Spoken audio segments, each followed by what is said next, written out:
السلام علیکم پیارے ناظرین، خوش آمدید کہتے ہیں آپ کو ہمارے یوٹیوب چینل گلدستہ اسلام پر، جہاں ہم اسلام کے خوبصورت پیغامات، تعلیمات اور روحانی موضوعات پر بات کرتے ہیں۔ ہمارا مقصد ہے کہ ہم آپ کو اسلامی تعلیمات سے روشناس کرائیں اور آپ کی زندگی کو بہتر بنانے کے لیے رہنمائی فراہم کریں۔ آج کی ہماری ویڈیو اسم مبارک اللہ کے خواص کی برکتوں کے بارے میں ہے۔ اس میں اللہ کے خواص کا ذکر مختلف احادیث اور قرآن میں آیا ہے۔ اس میں اللہ کے ذکر کے بہت سے فوائد ہیں، جن میں روحانی سکون، قلب کی صفائی، رزق کی کشادگی اور دعاؤں کی قبولیت شامل ہے۔ اس میں اللہ کے خواص 66 بار لکھ کر دھو کر مریض کو پلانے سے اللہ تعالی شفا عطا فرماتا ہے، خواہ آسیب کا اثر کیوں نہ ہو۔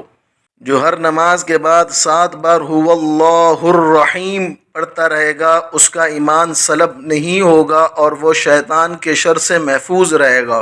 جو شخص جمعے کے دن عصر کی نماز پڑھ کر قبلہ رخ بیٹھ کر مغرب تک یا اللہ یا رحمان پڑھتا رہے گا، پھر اللہ تعالیٰ سے جو چیز مانگے گا اللہ تعالیٰ اس کو عطا فرمائیں گے۔